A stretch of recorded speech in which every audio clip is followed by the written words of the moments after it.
Belfast is the capital of Northern Ireland, and its site has been occupied since the Bronze Age. It's also been a major port since the 19th century, and most famously the Harland Wolff shipyard built RMS Titanic here. It's a city of much history, so it comes as no surprise that there are plenty of ghost stories linked with Belfast. Haunted prisons, railway stations, private homes, even roads, Belfast has the lot. So let's explore some of these Belfast ghost stories and a particularly weird experience at one of its Bronze Age sites in this week's episode of Fabulous Folklore. Hello there and welcome to Fabulous Folklore, the podcast for all things folklore, occult and just a bit weird. I'm your host, Icy Sedgwick, blogger, fantasy author and your guide into these rather mysterious realms. I've got some rare things to show you, so come on in, take a look around, but be careful not to touch anything. These things sometimes bite. Well, hello there, and welcome back to Fabulous Folklore with me, your host, Icy Sedgwick. This is the final instalment in our Folklore of UK Capitals series. So obviously, so far we've done London, Edinburgh and Cardiff, and now, like you've probably realised from the introduction, we're finishing off with Belfast. If you are interested, I have also done an exclusive article over on Patreon for all Patreon supporters, regardless of level of support, about the legend of the ferry bridge on the Isle of Man. And the bonus episode this month is on Jersey and Guernsey ghost stories, so we're very much kept it to the British Isles this time. Before I go any further, I am also going to say that I have actually now decided on the theme for September as well. And again, this was in sort of discussion with my patrons, and there was a lot of interest in a Folklore of Institutions month, which kind of sounds a bit wrong, but we're basically going to be having a look at things like schools, hospitals, prisons, universities, so very much capitalising on that back to school vibe. So that's going to be September. October, I've got something a little bit different planned for that one. And November is going to be folklore of like landscapes and mountains and things like that, which again was a listener request. So I've kind of got quite a lot of content coming your way, so I hope that you enjoy it. But for now, though, we'll crack on with Belfast ghost stories. And we're going to start off with York Road Railway Station. And I think if anyone knows me particularly well, you'll know that I've got a fascination with stuff like railways and so on. And it's like, it almost sounds a bit geeky, but I'm particularly interested in stuff like the haunted ones. So when I saw that there was a haunted railway station, clearly I had to have a look. And the station actually opened in 1848 to serve the north of Belfast, but it did suffer heavy bomb damage during a 1941 air raid. It seemed to have quite a somewhat checkered history until its closure in 1992, and it has since been demolished, so there isn't anything to see there, which is weird because quite a lot of the articles I read about it seemed to act like it was still there. But it is worth including in this episode because of the stories that kind of cling to it while it was open, and because I'm hugely biased because I like all things railway. Incidentally, there is actually a bonus episode on railway folklore as well if you're a Patreon supporter. But anyway, so in terms of York Road, most famously, I think this is the one that gets mentioned a lot. Staff would see a figure sitting in the canteen after hours. Now, that would be weird enough in and of itself, but it was even more weird because the canteen was actually locked for the night. And another figure would appear in the running sheds. And it seems that a robbery went wrong at the station in the mid-1970s. Some people put this down to a wages grab that went wrong. And during this, a worker was either shot or beaten, depending on the story. Either way, he did die later from his injuries, so commentators do wonder if he remained to hang around the station. And no one knows if this figure in the sheds is the same figure as the one in the canteen, but there's been so many sightings that there's clearly something hanging around. And if there's still something on that site, would obviously be really interesting to know. Now, those working in the station at night also reported disembodied footsteps in the area. And one night someone, or indeed something, threw a fire extinguisher at night staff, which is the kind of thing that you would remember. And again, no one knows who or what was responsible. Other travellers reported seeing figures in empty train carriages and even on the railway itself. Now, it does seem that most sightings happened in the early morning or late at night, and to be honest with you, that's not massively surprising because seeing ghosts in the early morning is pretty much one of those rather infamous liminal times where you're sort of midway between night and day, so you're more likely to see paranormal things then. But it's also, in a more logical sense, a lot more quiet in terms of foot traffic, so it's a lot easier to spot someone because there's fewer crowds to get in the way. Now, if railway stations have a somewhat surprising number of ghosts, then I think we'd pretty much all expect to find a few resident spectres lurking in prisons, and many people consider Crumlin Road Jail to be haunted, most likely linked to the 17 executions that once took place here, and 15 of those prisoners still rest within the walls, while the other 2 now lie in Milltown Cemetery. Built in 1846, the prison is the only one from the Victorian era still to be found in Northern Ireland, and its last prisoner left in 1996, so it officially closed in 1998. It is now a museum, so you can still go and visit, and the building seems to yield somewhat predictable experiences, if I can say that, such as doors slamming shut on their own, disembodied voices usually of women calling for help, and there's a sighting of a man who walks down Sea Wing before just disappearing. Although the one thing that is quite unusual, and this is what piqued my interest about the place, was the fact that a lot of the sightings seem to involve wardens rather than prisoners, and you would sort of expect it to be the people who ended their days there that you would see, not wardens who you would imagine would have just gone to do something else when they finished working as a warden. But there you go, it is quite an interesting little side point about that.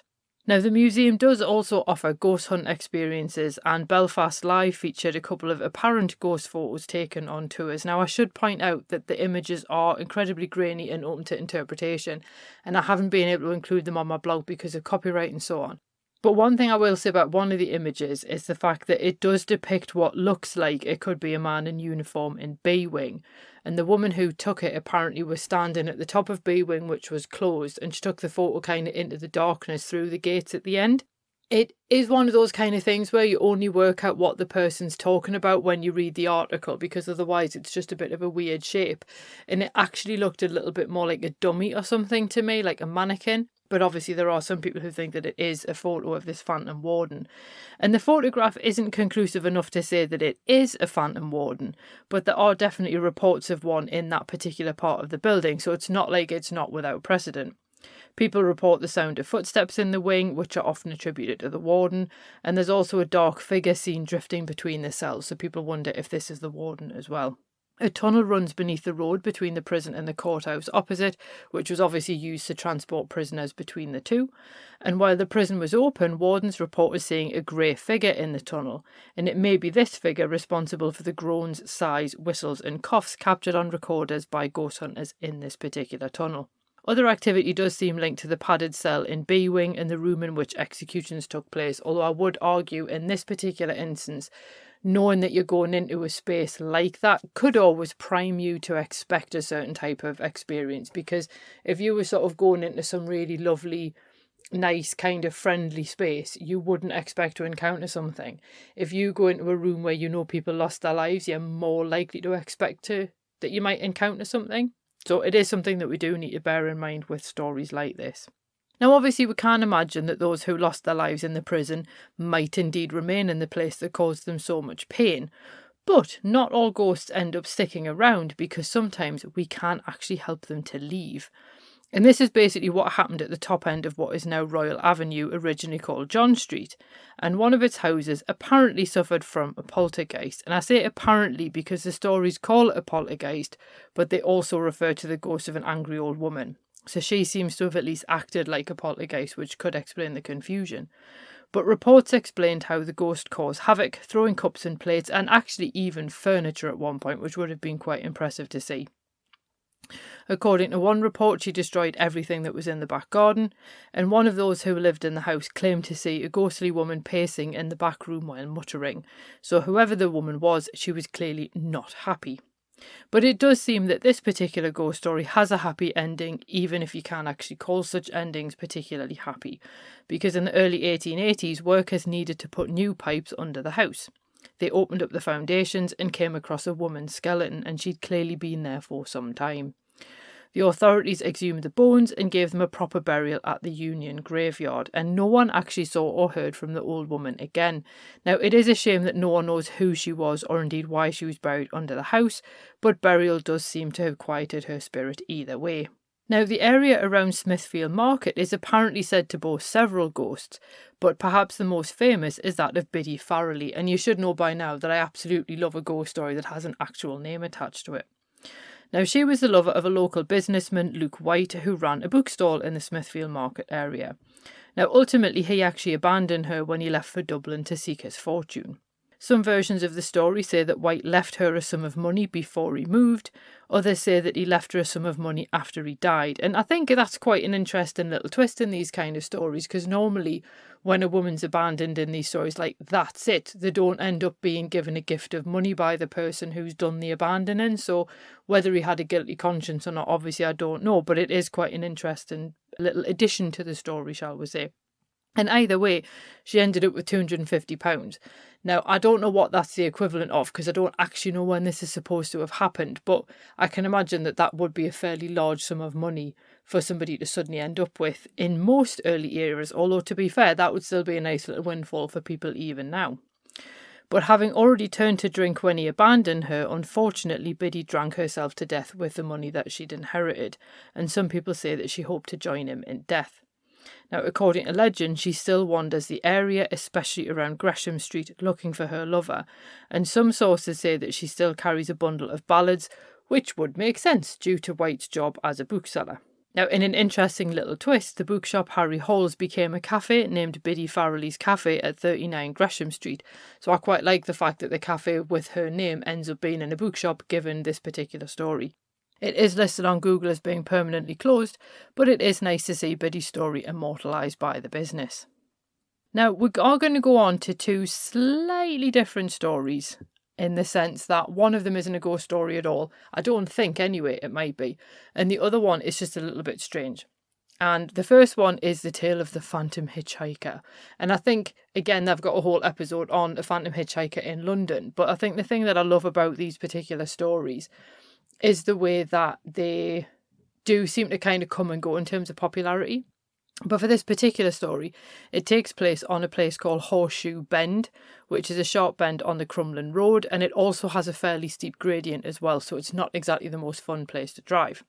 And there have been plenty of accidents over the years, so it does make it kind of an ideal location for tales of a phantom hitchhiker.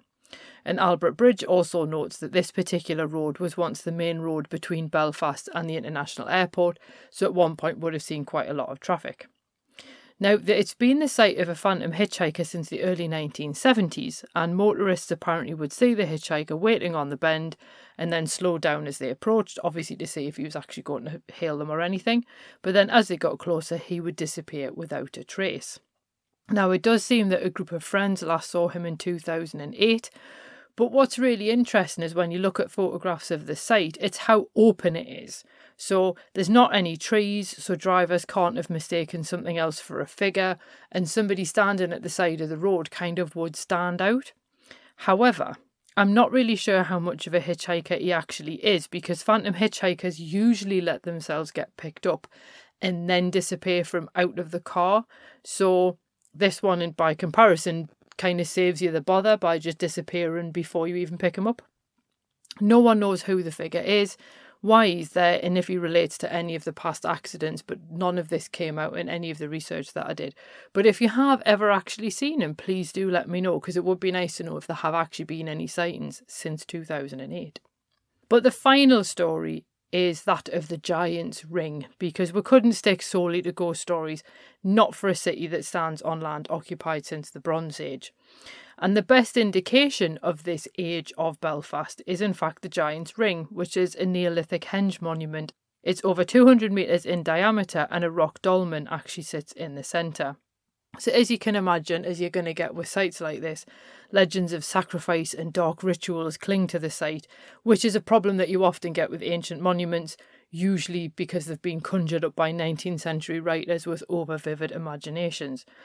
Now, some people think that it was a burial site, which would make sense given the ruined passage tomb on the site, and other people think that ancient pagans celebrated their dead there, but obviously it kind of depends which source you're looking at as to how likely that particular explanation is going to be.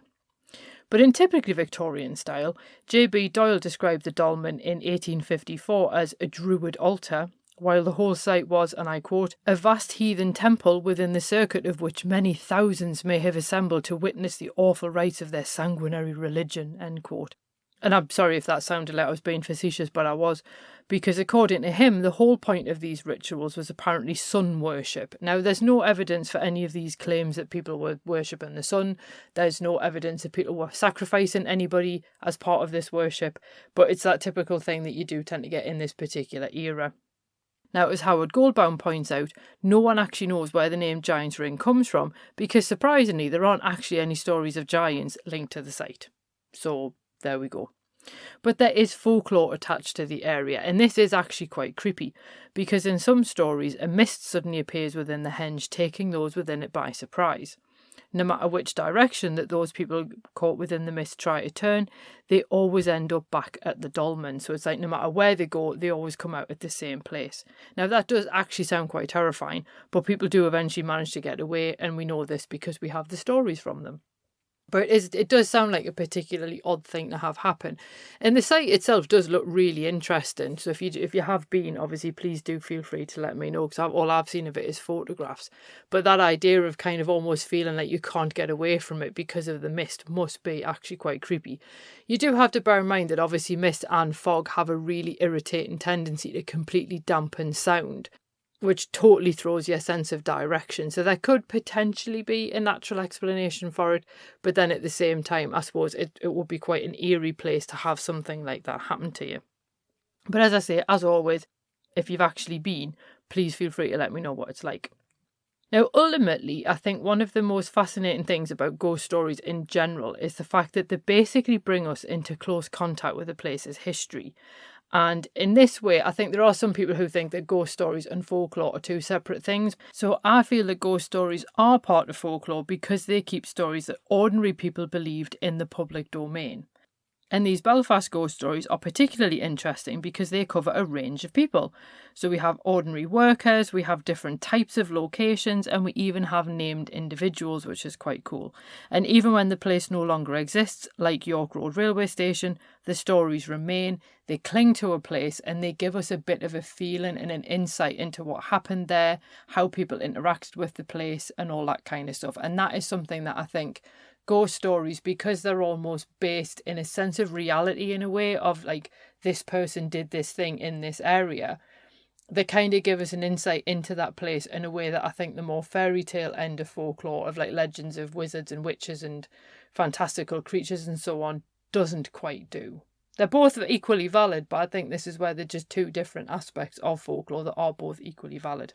But there are so many more ghost stories related to Belfast than I can include in an episode of this length. So if any of these tales piqued your interest, then I would actually recommend tracking down some of the others. So I hope that you found that little whistle-stop tour of Belfast ghost stories and other bits of folklore useful and interesting. And if obviously you have been to Belfast, then please do let me know. It is now also on my must-see place as well, which is quite cool. And I do think, like, as much as there are all these places that I'd love to visit in other parts of the world, like, there's so much of the British Isles that I still haven't really seen yet that I kind of think that will keep me busy for quite some time. And I also know people in Belfast, so that's nice as well. I've already said at the beginning of the episode what we're going to be doing next month, so you can expect the folklore of schools to drop next week, right in time for all the back to school nonsense. And I do work in education, so I can say that. And the other thing I wanted to say as well is, if you're stuck for anything else to listen to, Bethan from Erie, Essex and I kind of took over the Modern Fairy Sightings podcast while Joe was on holiday. So there's kind of a takeover episode that we did where essentially we swapped fairy folklore from where we're from. So obviously I did Northumbria and Bethan did Wales. And in the process, we ended up sort of discussing all kind of manner of things, like if you should actually cleanse your house and if that'll annoy your house elves and stuff like that. And it was a really fun episode to do. But the most important thing I think really is we also kind of shared our own fairy sightings. If mine can even be called that. Mine is a bit of an odd one. So if you are interested in fairies and fairy folklore and things like that, please feel free to give that a listen. And then let me know what you think of my sighting. Is it fairies? Is it ghosts? Is it land spirits? Am I just seeing things? Who knows? You decide. So yeah, that's another little thing for you to do if you've got nothing. It sounds like I'm giving you homework. I'm sorry, I'm not in work mode just yet. But if you are looking for anything to do over the bank holiday weekend, then that is available for you as well.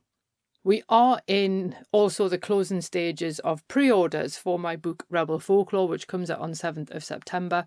And if you're in the UK, you can pre-order Rebel Folklore from Waterstones and get a 20% discount if you use the code REBEL20 on their website. And I've put the link to that below. Sorry, that is UK only. My apologies. But obviously anywhere else you can pre-order through bookshop.org and you'll be able to find it for your specific territory. And it'll all be wonderful. And that'll be really exciting when that comes out. And I can't wait to see what people think of it. So anyway, yeah, I hope you enjoyed this week's episode. And I'll see you next week when we go back to school. Cheerio. Well, thanks for listening, and I hope you enjoyed that episode. If you did, feel free to leave a review wherever you listen to podcasts, because that helps other people find the show too. It also takes between 4 and 6 hours to research, write, record and edit these episodes, so if you want to help support my time in doing that, then you can buy me a coffee.